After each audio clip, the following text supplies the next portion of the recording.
నమస్కారం. న్యూస్ వెర్షన్కు స్వాగతం. ముందుగా వార్తల్లోని ముఖ్యాంశాలు.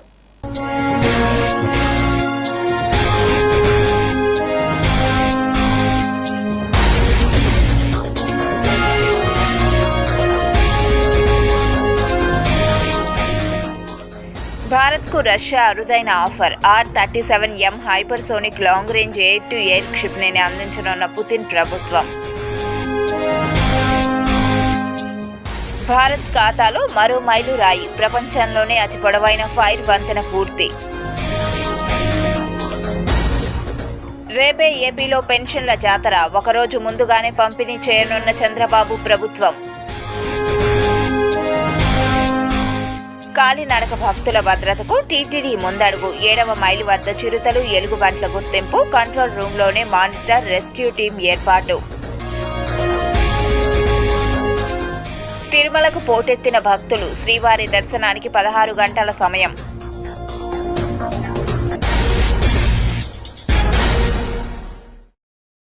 తిరుమల శ్రీవారి దర్శనార్థం కాలినడకన వచ్చే భక్తుల భద్రతపై టీటీడీ మరో కీలక నిర్ణయం తీసుకుంది. అలిపిరి తిరుమల నడక మార్గంలోని 7వ మైలు సమీప ప్రాంతాలలో చిరుతలు, ఎలుగుబంట్ల సంచారం ఎక్కువగా ఉందని గుర్తించింది. అందుకని ఇక్కడే శాశ్వత ప్రతిపాదికన కమాండ్ కంట్రోల్ రూమ్ ఏర్పాటుకు సిద్ధమైంది. గతంలో అలిపిరి నుంచి తిరుమలకు వెళ్లే ఈ నడక మార్గంలో భక్తులపై చిరుతలు దాడి చేసిన విషయం తెలిసిందే. ఈ దాడిలో ఒక చిన్నారి తీవ్రంగా గాయపడగా లక్షిత అనే బాలిక ప్రాణాలు కోల్పోయింది. అప్పట్లో కాలినడకన వెళ్లే భక్తులకు టీటీడీ కర్రలు అందించింది. సాయంత్రం 6 గంటల పైన నడక మార్గాన్ని మూసివేసింది. బోన్లు ఏర్పాటు చేసి నడకదారికి సమీపంలో వచ్చే చిరుతలను బంధించి కొన్నింటిని సుదూర అటవీ ప్రాంతాల్లో వదిలిపెట్టగా మరికొన్నింటిని ఎస్వీ జూ పార్కుకు తరలించారు. అటవీ శాఖ ఆధ్వర్యంలో 26 సోలార్ లైవ్ కెమెరాలను ఆ ప్రాంతంలో ఏర్పాటు చేశారు. ఈ కెమెరాల్లో చిరుత, దాని పిల్ల చిక్కాయి. మరో కెమెరాలో 2 పిల్లలతో ఉన్న ఎలుగుబంటి దృశ్యం రికార్డైంది. ఈ ప్రాంతంలో తరచూ ఎలుగుబంట్లు, చిరుతలు రాత్రి వేళల్లో ఎక్కువగా ఉన్నట్లు అధికారులు గుర్తించారు. ఈ నేపథ్యంలోనే కమాండ్ కంట్రోల్ రూమ్ను 7వ మైలు వద్ద ఏర్పాటు చేయాలని నిర్ణయించారు. ఇప్పటి వరకు నడక మార్గంలో రెస్క్యూ టీమ్గా కొందరు ఉంటున్నారు. ఎక్కడైనా చిరుత, ఎలుగుబంట్లు ఉన్నట్టుగాని, నడక మార్గానికి దగ్గరగా వచ్చినట్లుగాని తిరుపతిలోని బయోట్రిమ్ కార్యాలయానికి అందే సమాచారంతో వీరు అక్కడికి చేరుకొని వాటిని అడవిలోకి తరిమేలా చర్యలు తీసుకునేవారు. ఇప్పుడు కంట్రోల్ రూమ్ ఏర్పాటైతే ప్రభుత్వ అటవీ శాఖలోని 2 బయాలజిస్టులు, 10 మంది సిబ్బంది, టీటీడీ అటవీ శాఖ, విజిలెన్స్ సిబ్బంది దాదాపు 30 మంది అక్కడే ఉంటారు. కంట్రోల్ రూమ్లోని మానిటర్లు ఉన్న కెమెరాల ద్వారా వన్యప్రాణుల కదలికలను వీరు ఎప్పటికప్పుడు గమనిస్తూ చర్యలు తీసుకుంటారు. గతంలో ఇక్కడ ఎలివేటెడ్ పాస్ ఏర్పాటు చేస్తే మంచిదన్న నిపుణుల అభిప్రాయాలను మాత్రం ప్రస్తుతానికి టీటీడీ పక్కన పెట్టిందన్న అభిప్రాయం వ్యక్తమవుతోంది.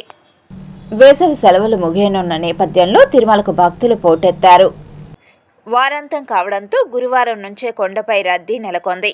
వైకుంఠం క్యూ కాంప్లెక్స్ 1లోని 31 కంపార్ట్మెంట్లు, నారాయణగిరి ఉద్యానవనంలోని 9 షెడ్లు సర్వదర్శన భక్తులతో నిండిపోయాయి. క్యూలైన్ 1.5 కిలోమీటర్ దూరం కృష్ణతేజ విశ్రాంతి గృహం మీదుగా శిలాతోరణం వరకు వ్యాపించింది. ఈ క్యూలో ఉన్న భక్తులకు స్వామి దర్శనానికి 16 గంటల సమయం పడుతోంది. ఇక టైం స్లాట్ టోకెన్, ఇతర దర్శన టికెట్లు ఉన్న భక్తులకు 3 నుంచి 4 గంటల సమయం తర్వాత దర్శనం లభిస్తోంది. ఆలయ పరిసరాలు, మాడవీధులు, అఖిలాండం, లడ్డూ కేంద్రం, అన్నప్రసాద భవనం, బస్టాండ్, గదులు కేటాయించే CRO, MBC వంటి ప్రాంతాలు భక్తులతో కిటకిటలాడుతున్నాయి. రాష్ట్రంలో కూటమి సర్కారు అధికారంలోకి వచ్చిన తర్వాత పింఛన్ల పంపిణీకి సంబంధించి కీలకమైన మార్పులు తీసుకువచ్చింది. అప్పటి వరకు ఏపీలో ఇంటింటికి వెళ్లి వాలంటీర్లు పింఛన్ ఇచ్చేవారు. ఇప్పుడు గవర్నమెంట్ ఉద్యోగులతో పాటు సిబ్బందికి ఈ బాధ్యతను అప్పగించిన విషయం తెలిసిందే. దాదాపుగా ప్రభుత్వం ఏర్పడిన నుంచి 11 నెలల పాటు ఈ ప్రక్రియ విజయవంతంగా పూర్తయింది. నిజానికి కూటమి సర్కార్ వచ్చిన తర్వాత పింఛన్ల పంపిణీలో చాలా మార్పులు జరిగాయి. వైసీపీ హయాంలో ఇస్తున్న 2000 పింఛన్ మొత్తాన్ని 4000 రూపాయలకు పెంచిన ఘనత కూటమి సర్కార్దే అని చెప్పవచ్చు. 3 నెలల బకాయిలతో పాటు అందించి కూటమి ప్రభుత్వం ప్రజల మెప్పును పొందుతోంది. అయితే ఆంధ్రప్రదేశ్ రాష్ట్రంలో ఒకరోజు ముందుగానే పింఛను ఇవ్వనున్నారు. ఎన్టీఆర్ భరోసా పింఛన్ను కూటమి సర్కార్ ఒకరోజు ముందు ఇస్తోంది. జూన్ 1వ తారీఖున సండే కావడంతో మే 31న ఉదయం 7 గంటలకే సచివాలయ సిబ్బంది నేరుగా లబ్ధిదారులకు ఇంటికి వెళ్లి పింఛన్ డబ్బులు పంపిణీ చేయనున్నారు. ఇక లబ్ధిదారులు సచివాలయానికి వెళ్లాల్సిన పని లేదు. ఒకవేళ ఎవరైతే మే 31న పింఛన్ డబ్బులు తీసుకోలేదో వారు జూన్ 2న సచివాలయం వద్దకు వెళ్లి మధ్యాహ్నం 2 గంటల నుంచి సాయంత్రం 5 గంటల లోపు పింఛన్ తీసుకోవచ్చు. మే 31న పింఛన్ డబ్బులు పంపిణీ చేయాల్సి ఉండడంతో సచివాలయ సిబ్బంది బ్యాంకుల్లో డబ్బులు డ్రా చేయాల్సి ఉంటుంది.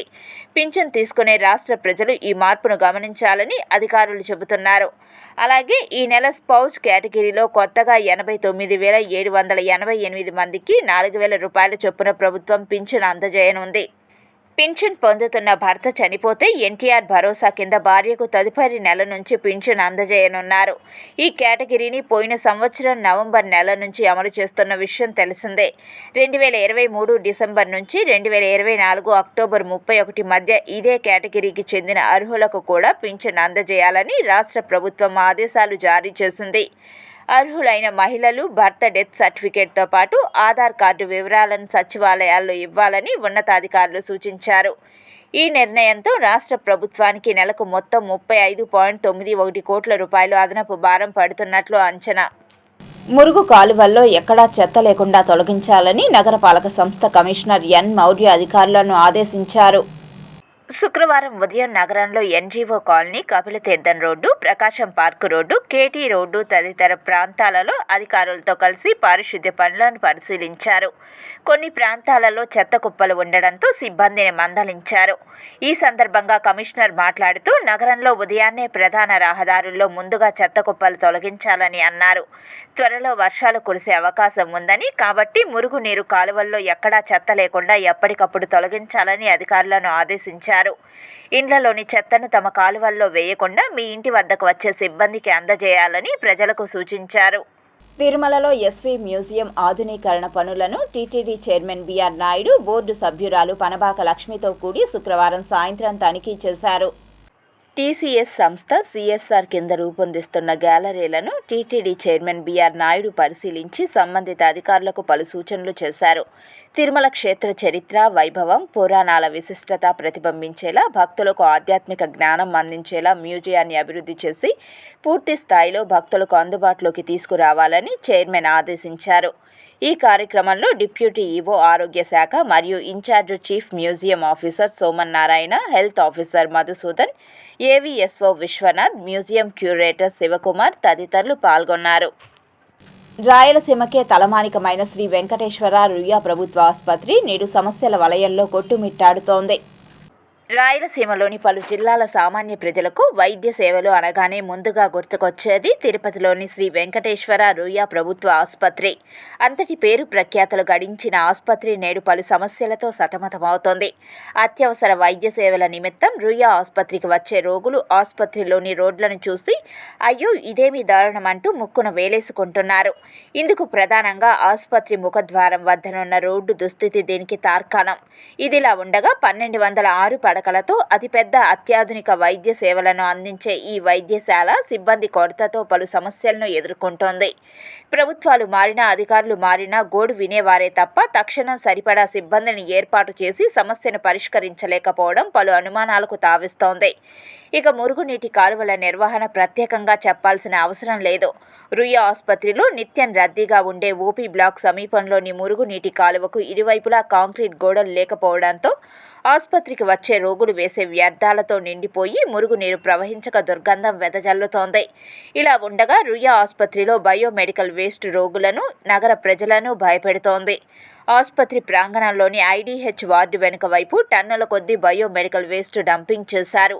ప్రతిరోజు బయో వేస్టును ఆసుపత్రుల నుంచి తరలించాల్సి ఉన్నా గడిచిన 6 నెలలుగా వ్యర్థాలను తొలగించే చర్యలు చేపట్టలేదు. దీంతో టన్నుల కొద్దీ మెడికల్ వ్యర్థాలు పేరుకుపోయాయి. అంతేకాకుండా ఆసుపత్రి వ్యర్థాలను కూడా ఇక్కడికే తరలిస్తుండడంతో ఈ వ్యర్థాలు బయోమెడికల్తో పాటు కలిసి పరిసర ప్రాంతాలలోని భూగర్భ జలాలు ప్రమాదకర స్థాయిలో కలుషితమయ్యే అవకాశం ఉందని ఇదివరకే పలువురు అధికారులు హెచ్చరించారు. అయినా నెలల తరబడి వ్యర్థాలను తొలగించకపోవడంతో ఈ చెత్త కుప్పలు గుట్టలను తలపిస్తున్నాయి. ఈ వ్యర్థాలతో పాటు దుర్వాసనతో పాటు మురుగునీరు కారడంతో అక్కడ భయానక పరిస్థితులు నెలకొంటున్నాయి. ఈ బయో వ్యర్థాలు జూ పార్కు రోడ్డుకు అతి సమీపంలో ఉండడంతో నిత్యం అటువైపు ప్రయాణించే వేలాది మంది నగరవాసులకు, యాత్రికులకు దుర్వాసనను వెదజల్లుతున్నాయి. ఇకనైనా నూతనంగా సూపరింటెండెంట్గా బాధ్యతలు చేపట్టిన డాక్టర్ రాధా దీనిపైన దృష్టి సారించాల్సిన అవసరం ఎంతైనా ఉందని పలువురు విజ్ఞప్తి చేస్తున్నారు. చూస్తే తిరుపతిని అక్కడ పులి యూనివర్సిటీలో పులి వచ్చిందని చెప్పి అక్కడ పులి వచ్చి రకరకాల నిన్న చూస్తే కొండపల్లి పులి వచ్చిందని చెప్తారు. ఇప్పుడు రకరకాల పులులు తిరుగుతారు, ఇట్లా రకరకాల క్రూర మృగాలు, అడవి జంతువులు తిరుగుతున్న పరిస్థితులు అడవికి దగ్గరగా ఉన్నటువంటి చోట ఆ వ్యర్థాలను వెంటనే తీయించాల్సింది పోయి దాన్ని అక్కడ డంప్ చేసేయడం వల్ల ఇప్పుడు అనేక రకాల లేనిపోయిన సమస్యలు తలెత్తని పరిస్థితి కనబడుతోంది. కాబట్టి ఇప్పటికైనా నూతనంగా ఈ యొక్క బాధ్యతలు సూపరింటెండెంట్గా రాధా గారు బాధ్యతలు చేపట్టారు. ఆవిడ యొక్క సమస్యలపైన అంతకు నిర్దిష్టంగా అధ్యయనం చేసి ప్రభుత్వానికి ఈ సమస్యలపైన ఒక నివేదికను సమర్పించి ఈ సమస్యల పరిష్కారం కోసం సీరియస్గా వ్యవహరించాలని చెప్పి మేము అభ్యర్థిస్తాను. చాలామంది ఈరోజు సమస్యల పైన వస్తున్నటువంటి పరిస్థితులు చాలా సౌకర్యాలు కూడా ఇప్పుడు చాలా చూస్తుంటే చిన్నపిల్లల వార్డుకి వెళ్తే చిన్నపిల్లల పీడియాట్రిక్స్ వార్డుకి వెళ్తే మొత్తం అన్నటువంటి ఏవి రకాలైనటువంటి టెక్నికల్ మిషన్స్ పనిచేస్తున్న పరిస్థితి కనబడడం లేదు. ఎప్పటికైనా అక్కడికి వస్తున్నటువంటి పేషెంట్లను లేదా ఇతర ప్రయోజనాల దృష్ట్యా వెంటనే పాడైనటువంటి గుంతలను పూడ్చాలని చెప్పి మేము సిపిఎం పార్టీగా కోరుతున్నాం. గుంతలు లేని ప్రాంగణంగా మారిస్తే ఆరోగ్యకరంగా హాస్పిటల్ ఉంటుంది తప్ప లేదంటే అక్కడ ప్రమాదాలు జరిగే అవకాశం ఉంటుంది. హాస్పిటల్కు వచ్చేది పేషెంట్లు వస్తారు. పేషెంట్లు నడవాలన్నా రోడ్డు బాగుండాలి, లేదు వాహనాలు బాగాలన్నా రోడ్లు బాగుండాలి. కానీ రోడ్లు ఇంత అధ్వానంగా ఉంటే ఎట్లా ఆరోగ్యంగా ప్రజలు వెళ్ళి చూపించుకుంటారు, ఆరోగ్యాలు బాగు చేసుకుంటారని మేము అడుగుతున్నాం. ఇప్పటికైనా పరిశీలన చేయాల్సిన అవసరం ఉంది. ఆ గుంతలు పోడ్చాలని చెప్పి అనుకుంటున్నాం. వెనకబడిన పరిస్థితి ఉంది. ఎవరో బయట వ్యక్తులు వాళ్ళు వీళ్ళు భోజనం పెట్టడం, లేకపోతే అక్కడ షెల్టర్ వేయడము, నీడ వేయడం, ఇవన్నీ కూడా బయట స్వచ్ఛంద సంస్థలు బయట వ్యక్తులు చేస్తున్నారు. కానీ గవర్నమెంట్ తరఫున చేస్తున్న డెవలప్మెంట్స్ అనేది ముఖ్యంగా ఆరోగ్యపరంగా చేసే డెవలప్మెంట్. చెత్తన్న వేరే దగ్గరికి ఏడన్నా నిర్జీవన ప్రాంతానికి తరలించి వాళ్ళకి ఆ కంపుల నుంచి విముక్తి కలిగించాల్సిన అవసరం ఉంది. ఇది చాలా దుర్మార్గమైన విషయం. అక్కడ అన్ని రకాలైన చర్యలు తీసుకోవాలి. మేము సిపిఎంగా ఖచ్చితంగా తీసుకోకపోతే మేము ఆందోళన కార్యక్రమాలు కూడా చేయాల్సి వస్తుందని చెప్పి హెచ్చరిక చేస్తాం. తిరుపతి నగరంలో ప్రజలు ఎదుర్కొంటున్నటువంటి ట్రాఫిక్ సమస్యలు పరిష్కరించేందుకు మాస్టర్ ప్లాన్ రోడ్లు వేసినప్పటికీ అవి కాస్త పార్కింగ్ స్థలాలుగా మారిపోవడం పట్ల స్థానికులు ఆగ్రహం వ్యక్తం చేస్తున్నారు. తిరుమల శ్రీవారి దర్శనార్థం వివిధ ప్రదేశాల నుండి తిరుపతికి విచ్చేస్తుంటారు. తిరుపతిలో ట్రాఫిక్ సమస్యను నిర్మూలించేందుకు గత ప్రభుత్వ హయాంలో మాస్టర్ ప్లాన్ రోడ్ల నిర్మాణాన్ని చేశారు. అయితే గడిచిన కొద్ది నెలలుగా చూసినట్లయితే తిరుమల తిరుపతి దేవస్థానం పరిపాలనా భవనం సమీపంలోని చిన్నపాటి 10 అడుగుల రోడ్డును కాస్త 40 అడుగుల మాస్టర్ ప్లాన్ రోడ్డుగా నిర్మించి కందాడై రామానుజ అయ్యంగార్ మార్గంగా 5 కోట్ల రూపాయల వ్యయంతో రోడ్డును ప్రారంభించారు. అయితే TTD AD building, SV oriental college, Sri Venkateswara ప్రభుత్వ పాలిటెక్నిక్ కళాశాల, గెట్ పాఠశాలలకు వెళ్లేటువంటి వారు అక్కడే రోడ్డుపై పార్కింగ్ చేయడం ద్వారా ఏడీ బిల్డింగ్ నుంచి సుందరయ్య నగర్, రైల్వే కాలనీ, భవానీ నగర్, దేవేందర్ థియేటర్కు వెళ్లేటువంటి వాహనదారులు తీవ్ర ఇబ్బందులు పడాల్సిన దయనీయ దుస్థితి నెలకొంది. ఇప్పటికైనా కూటమి ప్రభుత్వ నాయకులు స్పందించి సంబంధిత అధికారులకు తెలియజేసి నో పార్కింగ్ జోన్గా కందాడై రామానుజ అయ్యంగార్ మార్గాన్ని మార్చాలని స్థానికులు సంబంధిత అధికారులకు విజ్ఞప్తి చేశారు. గతంలో అధిక రద్దీ ఉన్న నేపథ్యంలో భవానీ నగర్, పాత మున్సిపల్ ఆఫీస్, దేవేందర్ థియేటర్ మీదుగా లీలామహల్కు వెళ్లేటువంటి సుమారు 5 కిలోమీటర్లు తిరిగి వెళ్లే పరిస్థితి ఉండేది. అయితే స్థానికులు గత ప్రభుత్వంలోని YSR Congress party MLA Bhumana Karunakar Reddy, deputy mayor Bhumana Abhinay రెడ్డికి విజ్ఞప్తి చేసి 10 అడుగుల రోడ్డును కాస్త 40 అడుగుల రోడ్డుగా ఏర్పాటు చేయించారు. అయితే ప్రస్తుతం ఇరువైపులా పార్కింగ్ చేయడం ద్వారా అటుగా వెళ్లాల్సిన వాహన చోదకులు, పాదచారులు వెళ్లేందుకు వీలు లేకుండా ఇబ్బందులు ఎదుర్కొంటున్నారు. మీరు ఇప్పటికైనా స్పందించి ఇక్కడ సంబంధించిన అధికారులకు వెంటనే దీన్ని సమాచారం అందించి ట్రాఫిక్ డిఎస్పీ గారికి చెప్పి ఇక్కడ నో పార్కింగ్ బోర్డులను ఏర్పాటు చేసి ఇక్కడ ఎవరైతే ట్రాఫిక్ రూల్స్ విరుద్ధంగా ఏదైతే వెహికల్స్ పార్క్ చేసే వాళ్ళు చలాన్ విధించి మళ్ళీ ఇక్కడ ట్రాఫిక్ అంతరాయం లేకుండా ఈ వెహికల్స్ పార్క్ లేకుండా ఉండే విధంగా చర్యలు తీసుకోవాలని మేము వైఎస్ఆర్ కాంగ్రెస్ పార్టీ తరఫున 35వ డివిజన్ ప్రజల తరఫున కూడా మేము డిమాండ్ చేస్తాం. అప్పటి నుంచి వెహికల్ అంతా బాగా పోతా ఉన్నింది. ఇప్పుడు ఏమంటే ఒక్కొక్కరికి 3 కార్లు అనమాట. ఎక్కడి నుంచి వస్తారో మాకు తెలియదు. వాళ్ళు వచ్చి వరుసగా కార్లు, జీబులు అన్నీ ఇక్కడ పెడుతున్నారు. అడిగితే వాళ్ళు సమాధానం ఒక విధంగా వస్తూ ఉంది. ఏమి దాన్ని మీరు ఎవరు ఏం మాట్లాడడానికి అక్కడ తెలియడం లేదు. ఏదైనా మాట్లాడితే మేము పెడతాము కార్లు, మీరేమి అడిగేది ఇది రోడ్డు అంటున్నారు. ఆ వ్యాయామంతో రూపొందించిన తర్వాత గుర్తు తెలియని వ్యక్తులందరూ కూడా వాహనాన్ని పార్కింగ్ చేసి వెళ్ళడంతో ఇక్కడ అంబులెన్స్ పోవడానికి కూడా దాదాపు చాలా కష్టమవుతుంది. చుట్టుపక్కల ఉన్న ప్రాంతాలు స్కూల్ వ్యాన్లు వస్తున్నాయి, అంటే విద్యార్థులు, ఎంప్లాయీస్, కొన్ని వందల వెహికల్స్ తిరుగుతున్నాయి ఇక్కడ. దయచేసి ట్రాఫిక్ క్లియర్ చేసి ఇక్కడ మళ్ళీ ఈ 40 అడుగుల రోడ్డుని క్లియరెన్స్ వదలమని మేము విన్నపించుకుంటున్నాం ట్రాఫిక్ అధికారులకు. శ్రీ శ్రీ శ్రీ కోదండ రామస్వామి వారి ఆలయ మహాసంప్రోక్షణ కుంభాభిషేక మహోత్సవ కార్యక్రమాన్ని ఆలయంలో వేడుకగా నిర్వహించారు. తిరుపతి కరణాల వీధిలోని శ్రీ శ్రీ శ్రీ కోదండ రామస్వామి ఆలయంలో శుక్రవారం నాడు గణపతి పూజ, పుణ్యహవచనం, కలశ స్థాపనము, మహాసంప్రోక్షణ కుంభాభిషేకం ఘనంగా నిర్వహించారు. ఈ మహాసంప్రోక్షణ కుంభాభిషేకం మహోత్సవంలో స్థానికులు పెద్ద సంఖ్యలో ఆలయానికి చేరుకొని స్వామివారి ఆశీస్సులు పొందారు. ఈ సందర్భంగా ఆలయ ధర్మకర్త ఉల్లిపాయల మునిమేఘనాథం యాదవ్ మాట్లాడుతూ ఆలయాన్ని ప్రతిష్ఠ చేసి 12 సంవత్సరాలైన సందర్భంగా గుడిలో విశేష పూజా కార్యక్రమాలు నిర్వహించడం జరిగిందని, భక్తాదులందరూ పాల్గొని కార్యక్రమాన్ని దిగ్విజయం చేశారని తెలిపారు. శ్రీ శ్రీ శ్రీ కోదండ రామస్వామి వారిని ప్రత్యేకంగా అలంకరించి విశేష పూజలు నిర్వహించారు. తిరుపతి కర్ణాలి వీధిలో వెలిసి ఉన్న శ్రీ శ్రీ కోదండ రామస్వామి ఆలయంలో మహాకుంభాభిషేకము జరుగుతున్నది. 12 సంవత్సరముల తర్వాత 12వ సంవత్సరం 2012లో మొదటి కుంభాభిషేకం జరిగింది. ఇప్పుడు రెండో కుంభాభిషేకము 12 సంవత్సరాల తర్వాత వీధిలో కర్ణాలి వీధిలో వెలిసి ఉన్నది కోదండ రామస్వామి ఆలయంలో వీధిలో వ్యాపారస్తులు, కుటుంబ సభ్యులు అందరూ పాల్గొని జయప్రదం చేయవలసిందిగా కోరుతున్నాం. సీతా లక్ష్మణ భరత శత్రుఘ్న హనుమత్ సమేత శ్రీ రామచంద్ర పరబ్రహ్మణే నమో నమః పరబ్రహ్మణ స్వామికి మహాకుంభాభిషేక సంప్రోక్షణ వైభవము నిన్న సాయంత్రంతో మొదలయ్యి ఇవాళ ఉదయము, ఇవాళ సాయంత్రము, రేపు పొద్దున మహాసంప్రోక్షణ జరుగుతుంది. సాయంత్రము కళ్యాణోత్సవం మహా అంగరంగ వైభవంగా జరగబోతుంది. భక్తులందరికీ కూడా రాబోయేటటువంటి తరుణంలో స్వామివారి యొక్క పరిపూర్ణమైనటువంటి అనుగ్రహ కృపా కటాక్షము అందరికీ కూడా కలిగి ఈ యొక్క గ్రామము, ఈ యొక్క దేశము అంతా సుభిక్షంగా ఉండే విధంగా తలచిపెట్టి ఈ యొక్క కార్యక్రమం జరుగుతుంది. జై శ్రీరామ్. తిరుమలలో భద్రతపై రాష్ట్ర డీజీపీ టీటీడీ ఈవో ఉన్నత స్థాయి సమీక్షా సమావేశం నిర్వహించారు. నైరుతి రుతుపవనాలు ముందుగా వస్తున్నందున విరివిగా వర్షాలు కురిసే అవకాశాలు ఉంటాయని జిల్లా యంత్రాంగం అప్రమత్తంగా ఉండాలని జిల్లా అధికారులను జిల్లా కలెక్టర్ డాక్టర్ ఎస్ వెంకటేశ్వర్ ఆదేశించారు. శుక్రవారం ఉదయం స్థానిక కలెక్టరేట్ వీడియో కాన్ఫరెన్స్ హాల్ నందు జిల్లాలో నైరుతి రుతుపవనాలు వారం ముందుగానే ప్రవేశించిన నేపథ్యంలో విరివిగా వర్షాలు కురిసే అవకాశాలు ఉంటాయని జిల్లా యంత్రాంగం అప్రమత్తంగా ఉండాలని జిల్లా కలెక్టర్ డాక్టర్ ఎస్ వెంకటేశ్వర్ జిల్లా రెవెన్యూ అధికారి జి నరసింహులతో కలిసి సమీక్షా సమావేశం నిర్వహించి అన్ని శాఖల జిల్లా అధికారులకు దిశానిర్దేశం చేశారు. ఈ సమావేశంలో శ్రీకాళహస్తి, సూలూరుపేట, తిరుపతి ఆర్డీఓలు Bhanuprakash Reddy, Kiranmayi, Rammohan, Tirupati DSP, Tirupati municipal commissioner Narapureddy Maurya, municipal కమిషనర్లు DPO Sushiladevi, ZP deputy CEO, DMHO, CPO, irrigation, horticulture, agriculture అధికారులు, SC, BC, ST, ICDS welfare అధికారులు, ఫైర్, మత్స్యశాఖ, తహసీల్దార్లు, ఎంపీడీఓలు, సంబంధిత జిల్లా అధికారులు తదితరులు పాల్గొన్నారు. కడప వైసీపీ అడ్డాగా చెప్పుకునే వైకాపా నాయకుల వెన్నులో వణుకు పుట్టేలా ఆంధ్రప్రదేశ్ రాష్ట్ర ముఖ్యమంత్రి నారా చంద్రబాబు నాయుడు, మంత్రి నారా లోకేష్ గతంలో ఎన్నడూ లేని విధంగా మహానాడు 2025ను వేడుకగా నిర్వహించారన్నారు. లక్షలాది మంది ప్రజలు విచ్చేసి దిగ్విజయం చేయడం పట్ల తిరుపతి టీడీపీ నాయకులు హర్షం వ్యక్తం చేసి రాష్ట్ర ప్రజలకు కృతజ్ఞతలు తెలిపారు.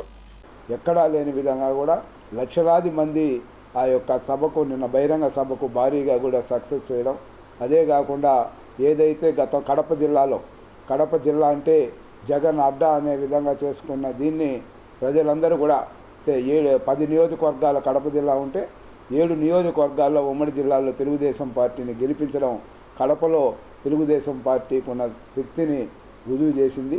అదేవిధంగా ఈ బహిరంగ సభ చూస్తే మహానాడు బహిరంగ సభ గతంలో ఎప్పుడూ లేని విధంగా కూడా భారీ కూడా సక్సెస్ కావడం, ప్రజలందరూ కూడా టైం టు టైం 3 గంటలకు ప్రోగ్రాం స్టార్ట్ అవ్వాలంటే 3 గంటలకు స్టార్ట్ చేసి కరెక్ట్గా 5-15 నిమిషాలకి ఆ సభ ముగించడం జరిగింది. అంతవరకు కూడా ప్రజలు ఎక్కడ కూడా కదలకుండా ఏదైతే చంద్రబాబు నాయుడు గారు కానీ, నారా లోకేష్ గారు కానీ, ఇతర పల్లా శ్రీనివాసరావు రాష్ట్ర అధ్యక్షులు వారి అందరి సందేశాలు విని ప్రజలందరూ కూడా తన హర్షాన్ని రాబోయే రోజుల్లో కడప జిల్లాలో 10 స్థానాలు కూడా కైవసం చేసుకునే దిశగా ప్రజలందరూ కూడా తెలుగుదేశం పార్టీని ఆశీర్వదించడం జరిగింది. కడప అనే కాడికి ఇంకొంచెం ఎక్కువ ఉత్సాహంతో చూపించాలా మనం అంటే ఏంటి అనేది, టీడీపీ అంటే ఏంటి, ఎలా ఉంటుంది అనేసి జగన్కి తెలియచెప్పడం కోసమే వచ్చారేమో అన్నంత ఉత్సాహం కనిపించింది జనాల్లో. ప్రతి ఒక్కరు కూడా ఈ ప్రోగ్రామ్ని సక్సెస్ చేయడంలో ఎవరిని తప్పుపడడానికి లేకుండా అందరూ కష్టపడ్డారు, అందరూ బాగా చేశారు ప్రతి ఒక్కరు. ఎందుకంటే నేను పొద్దున్న 7:30 నుంచి కూడా నేనే చూస్తున్నాను. భోజనాల దగ్గర అయితే మినిస్టర్లు సొంత ఇంట్లో పిల్లల కోసం ఎలా చేస్తారో కష్టపడతారో అలా ప్రతి ఒక్క విషయంలో, అకామిడేషన్ విషయం, భోజనం అయితే దగ్గరుండి చూసుకోవడం అయితే బాగా నచ్చింది. అదే మా ముఖ్యమంత్రి గారు కూడా చెప్పారు, చాలా కష్టపడ్డారు, అందరూ బాగా కష్టపడ్డారని. కడప జిల్లా ఎమ్మెల్యేలు, అందులో లోకల్ ఎమ్మెల్యే కాణిపాకం స్వయంభూ శ్రీ వరసిద్ధి వినాయక స్వామి దేవస్థానంలో నూతనంగా నిర్మించిన శ్రీ వీరాంజనేయ స్వామి ఆలయ సంప్రోక్షణ మహాకుంభాభిషేకం కార్యక్రమం శుక్రవారం అత్యంత వైభవోపేతంగా నిర్వహించారు. కాణిపాకంలో అమెరికాకు చెందిన ప్రవాస భారతీయుడు అనిల్ కుమార్ అనే దాత సుమారు 1,10,00,000 రూపాయల వ్యయంతో నూతనంగా శ్రీ వీరాంజనేయ స్వామి ఆలయాన్ని రాతి కట్టడంతో నిర్మించారు. ఈ నిర్మాణ పనులు పూర్తి కావడంతో ఈ నెల 27 నుంచి కుంభాభిషేక పూజలు నిర్వహించగా శుక్రవారం మహాసంప్రోక్షణ మహాకుంభాభిషేక కార్యక్రమాన్ని ఘనంగా నిర్వహించారు.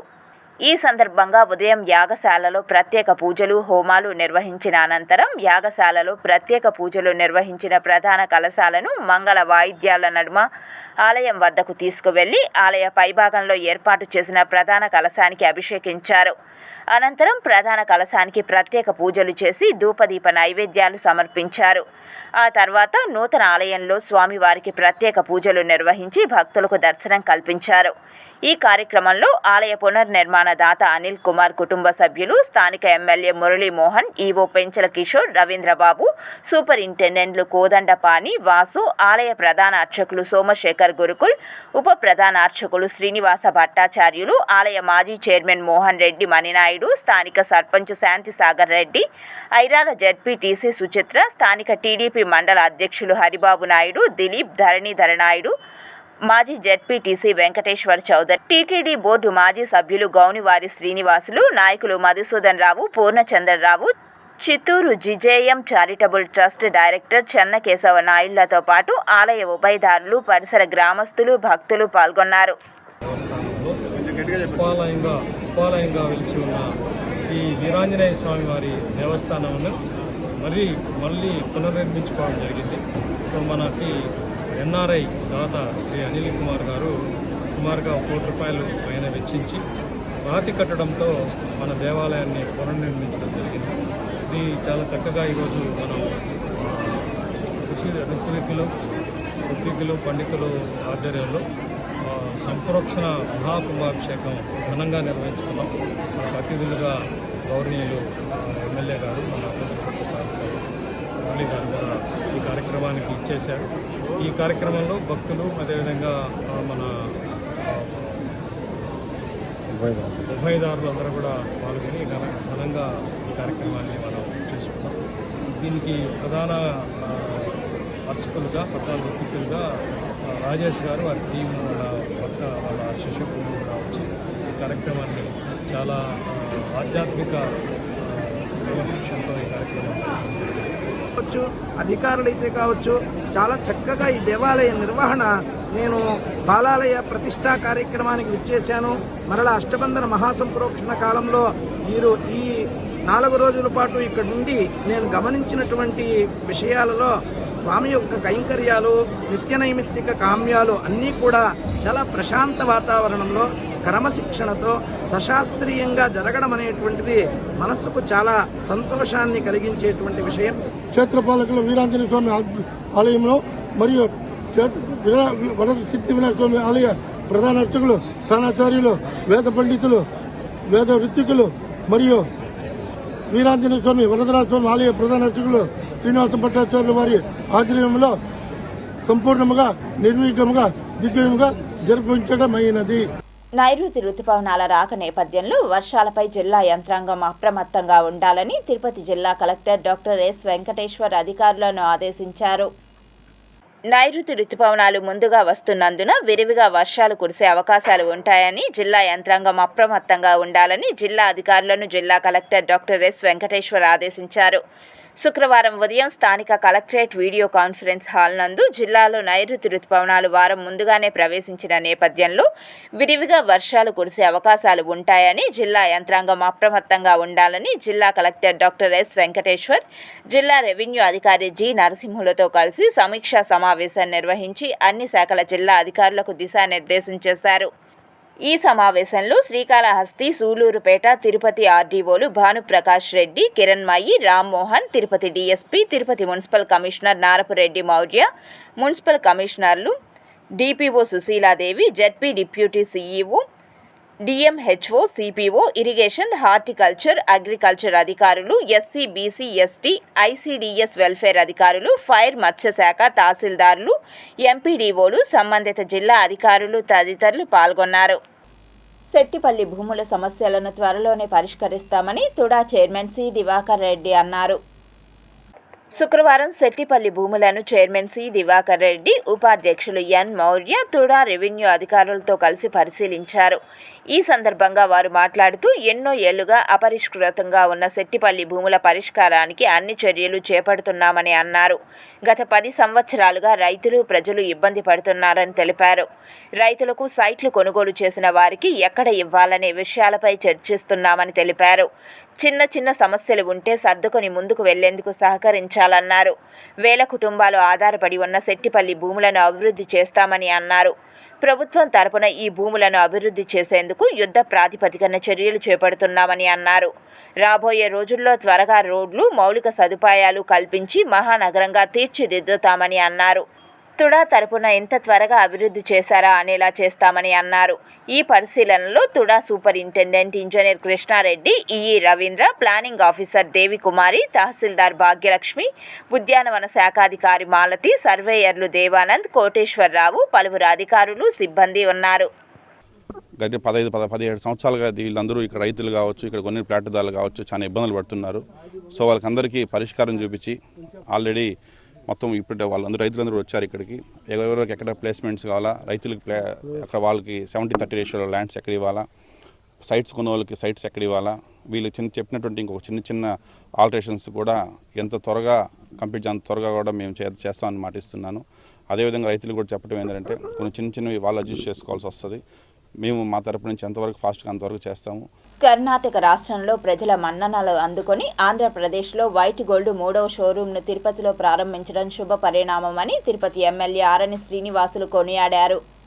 తిరుపతి ఎయిర్ బైపాస్ రోడ్లో వైట్ గోల్డ్ షోరూంను ముఖ్య అతిథిగా తిరుపతి ఎమ్మెల్యే ఆరణి శ్రీనివాసులు విచ్చేసి ప్రారంభించారు. ఈ సందర్భంగా ఆయన మీడియాతో మాట్లాడుతూ ఆంధ్రప్రదేశ్లో 3వ షోరూంను తిరుపతిలో ప్రారంభించడం పట్ల షోరూం యాజమాన్యాన్ని, సిబ్బందిని అభినందించారు. ప్రజల అవసరాల కోసం గోల్డ్ లోన్ సంస్థలు చాలా ఉపయోగంగా ఉన్నాయని తెలిపారు. ప్రజలు కూడా వైట్ గోల్డ్ సంస్థల సేవలను సద్వినియోగం చేసుకోవాలని సూచించారు.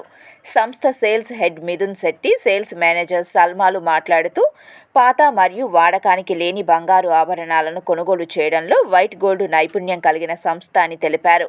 కేవలం 30 నిమిషాల్లోనే ప్రక్రియ పూర్తి చేసి తక్షణమే నగదును అందిస్తామని పేర్కొన్నారు. తమ వైట్ గోల్డ్ సంస్థను అంచెలంచెలుగా విస్తృతం చేసేందుకు కృషి చేస్తున్నామని నిర్వాహకులు తెలిపారు. ఇది స్వచ్ఛతగా, పద్ధతిగా, నాణ్యతగా ఒక స్వచ్ఛమైన సంస్థ. ఇది మార్కెట్ రేటు ఈరోజు ఏదుందో ఆ రేటు కొనుక్కొని మీరు ఎక్కడైతే కుదవ పెట్టారో మీ గోల్డ్ ఈ పరిస్థితిని చూసి ఆ బ్యాలెన్స్ చేసి అది 5 లక్షలైనా 10 లక్షలైనా ఎంతైనా తాకట్టు పెట్టిన వారికి తాకట్టుకు అమౌంట్ చెల్లించి మిగిలిన అమౌంట్ మీకు చెల్లించే విధంగా ఈ ఒక వైట్ గోల్డ్ సంస్థ ఏర్పాటు చేయింది. ఇది ఒక బిజినెస్ సెంటర్. అమ్ముకోవాలన్నప్పుడు మన ఫిజికల్గా గోల్డ్ తెస్తే ఈరోజు మార్కెట్ ధర ఏముంది ఆ మార్కెట్ ధరకి మేము కొనుగోలు చేస్తాము. మేము మా దగ్గర జర్మన్ స్పెక్ట్రోమీటర్ మెషిన్ ఉంది. దాంట్లో మీ ప్యూరిటీ గోల్డ్ నాణ్యంని పరిశుద్ధత చేసి దాన్ని ఎంత ప్యూరిటీ వస్తుందో ఈరోజు మార్కెట్ ధరకి మేము కొనుగోలు చేస్తాము. తాకట్టులో ఉన్న గోల్డ్ని కానీ మేము రిలీజ్ చేసి దానికి బ్యాంకులో మనపురం కానీ ముత్తూట్ కానీ ఇలాంటివి బ్యాంకులో బ్యాంక్ ఆఫ్ బరోడా ఎక్కువ బ్యాంకుల్లో లోన్కి పెట్టింటారు. మీరు దాన్ని వడ్డీ కట్టుకోకుండా బ్యాంకులకి అర్ధానికి గోల్డ్కి డబ్బులు ఇస్తారు. అర్థం ఇంకా మీరు మోసపోతారు. దాన్ని మీకు కట్టకుండా వడ్డీ కట్టుకోకుండా కాకపోతే మేము దాన్ని ఆ అమౌంట్ని ఏం తీసుకున్నారో ఆ తాకట్టులో ఉన్న అమౌంట్ని మేము చెల్లించి దాన్ని ఈరోజు మార్కెట్ ధరకి ఏం డిఫరెన్స్ అమౌంట్ వస్తుందో, ఈరోజు మార్కెట్ ధర అమౌంట్ గోల్డ్ రేట్ ఎక్కువ ఉంటే మీకు అమౌంట్ ఎక్కువ వస్తుంది, దానికి మేము ఆ డిఫరెన్స్ అమౌంట్ని చెల్లిస్తాం. పెద్ద మార్కెట్గా పిలువబడే ఇందిరా ప్రియదర్శిని కూరగాయల మార్కెట్లో రైతులు ప్రజల సౌకర్యార్థం వాటర్ ప్లాంట్ ఏర్పాటు చేయడం జరిగిందని తిరుపతి ఎమ్మెల్యే ఆర్ఎన్ శ్రీనివాసులు తెలిపారు. తిరుపతి ఇందిరా ప్రియదర్శిని కూరగాయల మార్కెట్కు జిల్లా నుండి రైతులు వ్యాపారం చేసేందుకు పెద్ద సంఖ్యలో హాజరవుతుంటారు. అయితే ఇటీవల కూరగాయల మార్కెట్ పర్యటనలో భాగంగా వాటర్ ప్లాంటును ఏర్పాటు చేయాలని వ్యాపారస్తులు కోరగా వెంటనే అధికారులతో చర్చించి ప్రజల సౌకర్యార్థం 4000 లీటర్ల సామర్థ్యం కలిగిన వాటర్ ప్లాంటును ఏర్పాటు చేయడం జరిగిందన్నారు. మార్కెట్కు వచ్చే ప్రజలందరూ ఈ అవకాశాన్ని సద్వినియోగం చేసుకోవాలని పిలుపునిచ్చారు. అంతకుముందు మార్కెట్కు వచ్చిన తిరుపతి శాసనసభ్యులు శ్రీనివాసులకు వ్యాపారులు పలు సమస్యలను విన్నవించారు. సానుకూలంగా స్పందించి సంబంధిత అధికారులతో చర్చించి పరిష్కరిస్తానని తెలిపారు. ముఖ్యంగా లైట్లు, మరుగుదొడ్లను ఏర్పాటు చేసేందుకు కృషి చేస్తానని హామీ ఇచ్చారు. మార్కెట్లో ఏ సమస్య ఉన్నా తమ దృష్టికి తీసుకువస్తే అధికారులతో చర్చించి త్వరితగతిన సమస్యలను పరిష్కరించేందుకు వ్యాపారులకు అందుబాటులో ఉంటానని అన్నారు. ఈ యొక్క మంచి కార్యక్రమానికి ఎన్డీఏ కూటమి నాయకులు, ముఖ్యంగా Janasena party corporator, Janasena party పట్టణ అధ్యక్షులు, జనసేన పార్టీ నాయకులు అందరూ కూడా రావడం, వాళ్ళందరూ కూడా మనస్ఫూర్తిగా అభినందిస్తూ, అంతేకాకుండా ఇటువంటి మంచి కార్యక్రమములు మార్కెట్ ఆవరణలో చేయడం చాలా శుభ పరిణామం. సాహిత్యం, జర్నలిజం, ప్రకృతి ప్రేమ ఈ మూడు కలిసి ఉన్న వ్యక్తి గ్రీన్ జర్నలిస్ట్ అవార్డు గ్రహీత ట్రెక్కింగ్ బివి రమణ అంటూ సిమ్స్ వీసీ ఆర్వి కుమార్ కొనియాడారు. వేమన విజ్ఞాన కేంద్రంలో బివి రమణకు అభినందన సభ నిర్వహించారు. ఈ కార్యక్రమానికి కవులు, రచయితలు, మేధావులు, స్థానికులు విచ్చేసి బివి రమణ సోదరుడు బాలు వీరిరువురి ప్రయాణంలో చరిత్ర చెక్కిన శిల్పాలను అన్వేషించి ఛాయాచిత్రాల ద్వారా భద్రపరిచిన ఫోటో ఎగ్జిబిషన్ను ఈ సభలో ప్రదర్శించారు. అతిథులుగా హాజరైన సభికులు వీరికి బాలు రమణలతో ఉన్న బంధాన్ని ఈ సభా మందిరంలో పంచుకున్నారు. ఈ కార్యక్రమంలో టీటీడీ శ్వేత మాజీ director Bhumana Sakam Nagaraju, senior journalist Ravikumar, retired principal Swarajyalakshmi తదితరులు పాల్గొన్నారు. దేశవ్యాప్తంగా కనెక్టివిటీ మెరుగుపరచడంలో భారత్ రైల్వే శాఖ కొత్త రూట్లలో కొన్ని రైళ్లను ప్రారంభించింది. ముఖ్యంగా ఈశాన్య రాష్ట్రాలలో రైలు పట్టాలు, రైళ్లను మెరుగుపరచడంలో భారతీయ రైల్వేలు నిమగ్నమై ఉన్నాయి. Item number 6. మణిపూర్లో ముఖ్యమైనదిగా పరిగణించే నోని బ్రిడ్జ్ పునరుద్ధరణ పనులు తుది దశకు చేరుకున్నాయి. నెంబర్ 164పై గిడ్డర్లను ఏర్పాటు చేసే పనిని పూర్తి చేయడం ద్వారా ఈశాన్య సరిహద్దు రైల్వే పెద్ద విజయాన్ని సాధించింది. భారతదేశంలో ఇంజనీరింగ్ ప్రపంచంలో ఇది అతిపెద్ద విజయంగా భావిస్తోంది. నోని బ్రిడ్జ్ ఒక ఇంజనీరింగ్ అద్భుతం. 141 మీటర్ల పొడవుతో ప్రపంచంలోనే ఎత్తైన రైల్వే పియర్ వంతెన. ఇది 111 కిలోమీటర్ల పొడవైన జిరిబామ్ ఇంఫాల్ క్యాపిటల్ కనెక్టివిటీ ప్రాజెక్టులో అంతర్భాగం. ఈశాన్య సరిహద్దు railway chief public relations officer Kapinjal Kishore Sharma విడుదల చేసిన ఒక ప్రకటనలో ఇటీవల వంతెన చివరి స్పాన్ను విజయవంతంగా నిర్మించామని, తద్వారా ఈ ప్రత్యేకమైన ప్రాజెక్టులోని 8 స్పాన్లను ఏర్పాటు చేసే పని పూర్తయిందని పేర్కొన్నారు. ఇందుకు సంబంధించి కేంద్ర రైల్వే మంత్రి అశ్విని వైష్ణవ్ ఈ వంతెన వీడియోను సోషల్ మీడియా వేదికగా షేర్ చేసి సమాచారం ఇచ్చారు. ఈ విషయం ఇంజనీరింగ్ రంగంలో ఒక పెద్ద ముందడుగు మాత్రమే కాదు, ఇక్కడి రవాణా నెట్వర్క్లో ఒక ముఖ్యమైన లింక్ కూడా. ఈ వంతెనకు అంతర్జాతీయ గుర్తింపు తెచ్చిపెట్టేది. దాని 2 భారీ స్తంభాలు P3, P4 ఇవి ఒక్కొక్కటి 141 కిలోమీటర్ల ఎత్తులో నిర్మించారు. ఇవి ప్రపంచంలోనే ఎత్తైన వంతెన స్తంభాలుగా నిలిచాయి. ఈ స్తంభాలు 1x71.5 మీటర్లు ప్లస్ 5x106 మీటర్లు ప్లస్ 1x71.5 మీటర్లు ప్లస్ 1x30 మీటర్లు వంటి స్టీల్ స్పాన్లను ఏర్పాటు చేశారు. ప్రత్యేకంగా రూపొందించిన వంతెన వ్యూహాత్మకంగా రూపొందించడం జరిగింది. నిర్మాణాత్మకంగా స్థిరంగా ఉంది. సవాలుతో కూడిన భూభాగాన్ని అలాగే పర్యావరణ పరిస్థితులను తట్టుకోగలదు. ఈ వంతెన కొండ ప్రాంతాలు మరియు లోతైన లోయల గుండా వెళ్తుంది. ఇక్కడ సంక్లిష్టమైన భౌగోళిక వాతావరణ సవాళ్లను దృష్టిలో ఉంచుకొని దీనిని ప్రత్యేకంగా రూపొందించామని భారత రైల్వే అధికారులు తెలిపారు. ఈ వంతెన క్లిష్టమైన పర్వత భూభాగం, లోతైన లోయల గుండా వెళ్తుంది. జిరిబామ్ నుంచి కోంగ్సాంగ్ వరకు ఉన్న విభాగం ఇప్పటికే సెప్టెంబర్ 2022లో ప్రారంభించడం జరిగింది. 55 కిలోమీటర్ల కంటే ఎక్కువ పొడవైన జిరిబామ్ కోంగ్సాంగ్ విభాగంలో ప్రస్తుతం కోంగ్సాంగ్ వరకు నిత్యావసర వస్తువులను మోసుకెళ్లి సాధారణ గూడ్స్ రైళ్లు నడుస్తున్నాయి. ఈ ప్రాజెక్టు ముందుకు సాగుతున్న కొద్దీ కోంగ్సాంగ్ నోని ఇంఫాల్ విభాగాలు కూడా రాబోయే సంవత్సరాలలో పనిచేయడానికి సిద్ధంగా ఉన్నాయి. ఇది జిరిబామ్ ఇంఫాల్ రైల్వే లైన్ పూర్తయిన తర్వాత మణిపూర్లో కనెక్టివిటీ ముఖచిత్రాన్ని మారుస్తోంది. ఈ రైల్వే మార్గం ఈశాన్య ఆర్థిక వృద్ధికి, ప్రాంతీయ అభివృద్ధికి పెద్ద ఎత్తున ప్రోత్సాహాన్ని ఇస్తోంది. భారత్ పాకిస్తాన్ ఉద్రిక్తతలు నెలకొన్న నేపథ్యంలో ఆల్ వెదర్ ఫ్రెండ్ రష్యా భారత్కి డెడ్లీ మిసైల్ని ఆఫర్ చేసింది. రష్యా తన లేటెస్ట్ 5వ తరం స్టెల్త్ ఫైటర్ జెట్ Su-57ని కూడా అందిస్తామని చెప్పింది. ఇదిలా ఉంటే ఇప్పుడు R-37M hypersonic long range air to air క్షిపణిని అందించేందుకు పుతిన్ ప్రభుత్వం సిద్ధమైంది. భారత్ వద్ద ఉన్న Su-30 MKI ఫైటర్ జెట్లకు ఈ క్షిపణులను అమర్చాలనే ఆలోచన దీని వెనుక ఉన్నట్లు తెలుస్తోంది. R-37M 300 నుంచి 400 కిలోమీటర్ పరిధిని కలిగి ఉంటుంది. నాటో కూటమి ఈ క్షిపణిని AA-13 ఆక్స్ హెడ్గా పిలుస్తోంది. ఇది మాక్ 6 వేగంతో ప్రయాణిస్తోంది. ఇది ప్రపంచంలోనే అత్యంత ప్రమాదకరమైన బియాండ్ విజువల్ రేంజ్ క్షిపణుల్లో ఒకటి. విజువల్గా ఈ క్షిపణిని ట్రాక్ చేయాల్సిన అవసరం లేకుండా గాలిలో శత్రువుల టార్గెట్లను కొట్టే సామర్థ్యం దీనికి ఉంది. R-37M క్షిపణి ఫీచర్లు ఇవే. దీనిని రష్యాకు చెందిన వైంపెల్ డిజైన్ బ్యూరో డెవలప్ చేసింది. ఇది airborne warning and control systems, tanker air craft మరియు శత్రు ఫైటర్ జెట్లు వంటి వైమానిక లక్ష్యాలను నాశనం చేసే సత్తా కలిగి ఉంది. R-37M క్షిపణికి జెట్టిసనబుల్ రాకెట్ బూస్టర్ ఉంటుంది. ఇది క్షిపణి 300 నుంచి 400 కిలోమీటర్ల పరిధి సాధించేందుకు సహాయపడుతోంది. R-37M క్షిపణి యొక్క హైపర్సోనిక్ వేగం మాక్ 6తో ప్రయాణిస్తోంది. ఫాస్ట్ మూవింగ్ టార్గెట్లను కొట్టేందుకు దీనికి ఉన్న స్పీడ్ సహాయపడుతోంది. దీని నుంచి శత్రు టార్గెట్లు తప్పించుకోవడం చాలా కష్టం. క్షిపణి బరువు 510 కిలోలు. దీంట్లో అధునాతన guided system, active radar homing, terminate phase navigation ఉన్నాయి. R-37M క్షిపణులను Su-30, Su-35, Su-57, MiG-31BM, MiG-35 fighter జెట్లలో అమర్చవచ్చు. రష్యా దీనిని భారతదేశపు Su-30 MKI ఫైటర్ జెట్ల కోసం ఆఫర్ చేసింది. తిరుపతి లోకల్ బులియన్ మార్కెట్లో బంగారం, వెండి ధరలు ఇలా ఉంటాయి. 24 క్యారెట్ల 10 గ్రాముల బంగారం ధర 98,140 రూపాయలు. 22 క్యారెట్ల 1 గ్రామ్ బంగారం ధర 8,920 రూపాయలు. 1 కేజీ వెండి ధర 99,500 రూపాయలు. 1 గ్రామ్ రిటైల్ వెండి ధర 102 రూపాయల 50 పైసలు. వార్తలు ముగించే ముందు ముఖ్యాంశాలు మరోసారి.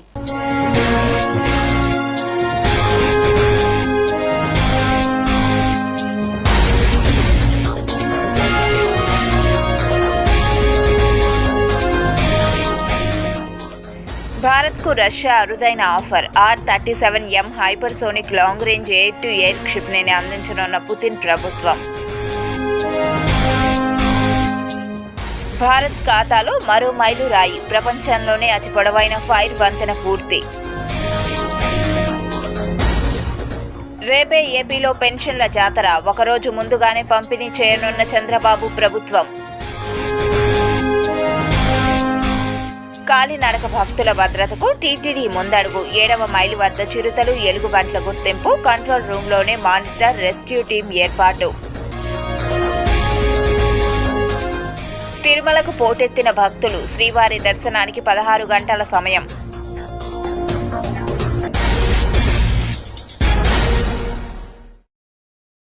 ఈ వార్తలు ఇంతటితో సమాప్తం. సమగ్ర సమాచారంతో న్యూస్ విజన్లో మళ్ళీ కలుద్దాం. అంతవరకు సెలవు. నమస్కారం.